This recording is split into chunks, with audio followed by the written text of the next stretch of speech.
Un CAC à 4110 points, moins 3,80 dans des échanges soutenus, 865 millions d'euros après une heure pratiquement 20 de cotation. On en parle avec Alexandre Baradez, le stratégiste d'IG. Bonjour Alexandre.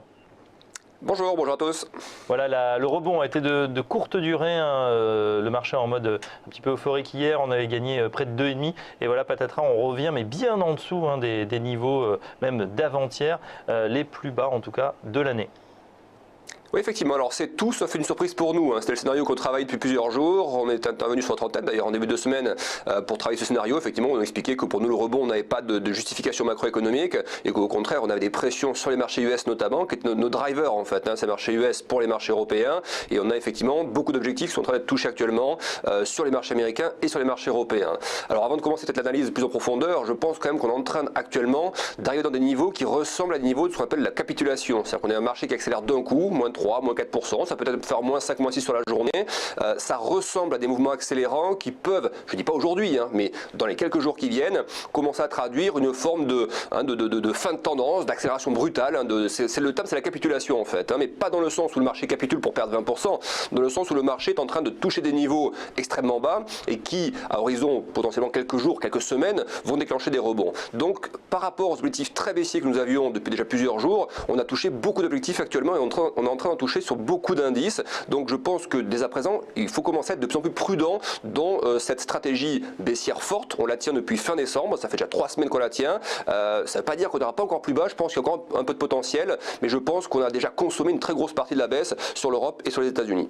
Oui, justement, sur l'Europe, on voit qu'il y a des paliers qui ont été franchis. On en a parlé sur le CAC, sur l'Eurostoxx. Du coup, quelles sont les prochaines cibles qu'on peut atteindre sur ces différents marchés ? Alors sur le CAC, on va peut-être commencer par l'indice français, on a une rupture donc des plus bas précédents, qui était la zone des 4150. On est venu chercher quasiment 4100 points ce matin. Il y a un objectif que le marché pourrait essayer d'aller chercher, mais qui est purement technique. Je dis bien, c'est purement technique, donc ça ne repose pas forcément sur des fondamentaux. C'est toute la projection baissière que vous prenez depuis le plus haut du mois d'août, par rapport au point bas du mois d'août. Si vous projetez tout ce segment en fait, cette projection-là baissière, que vous la projetez depuis le plus haut de fin novembre au début décembre, ça vous donne un objectif technique dans la zone des 4020, 4050 points. Donc on serait légèrement au-dessus des 4000 points et ça correspondra à un objectif de 50-60 points plus bas que les niveaux actuels.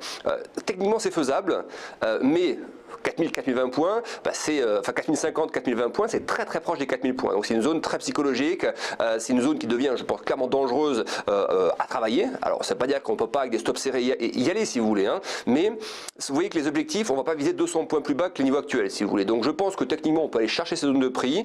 Il y a l'aspect psychologique des 4000 points qui peut également servir un peu d'aimant et de zone d'attraction pour les indices. Mais on commence pour moi en tout cas dans des zones où si vous regardez un graphique très long terme, par exemple sur du mensuel sur le CAC 40, on est actuellement passé sous la moyenne mobile sans période, donc 100 mois. C'est-à-dire que le CAC est actuellement en territoire négatif par rapport à sa moyenne de prix des 100 mois précédents. Donc ce sont des zones qui deviennent des zones dangereuses et je pense que ce que va tenter de faire croire le marché, c'est qu'il est en train de capituler pour repartir en cycle baissier. Je pense qu'il va se contenter d'une incursion sous ces niveaux de prix et ensuite commencer à rebondir. Donc ce sont des niveaux déjà très tendus pour moi et je pense qu'effectivement il faut y aller très très modérément. Je vous dis peut-être en 4050, mais les niveaux de conviction là-dessus sont beaucoup plus faibles qu'ils n'étaient il y a une semaine ou 10 jours encore.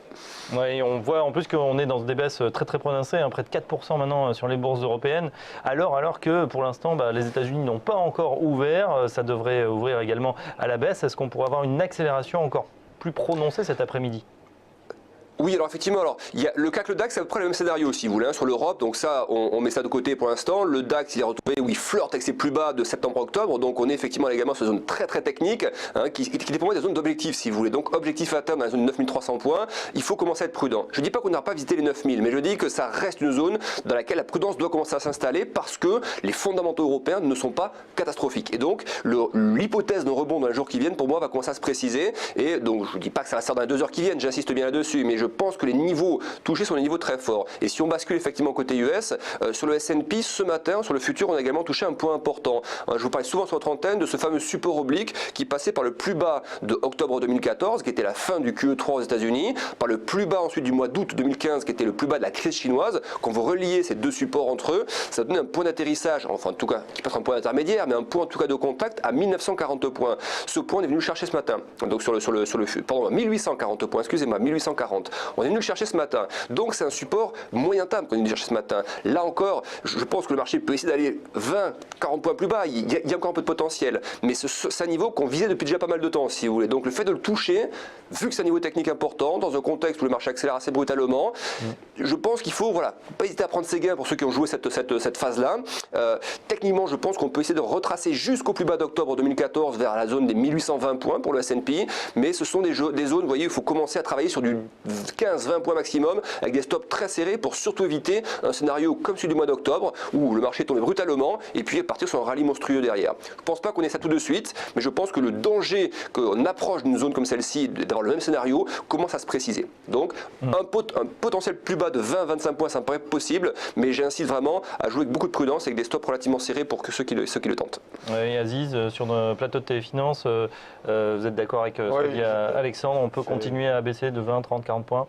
Je suis assez d'accord avec Alexandre dans le sens où on l'a vu, que ce soit sur les indices asiatiques cette nuit, les indices européens à l'ouverture, on a cassé les niveaux de support qui nous servaient un peu de dernier rempart à moyen terme.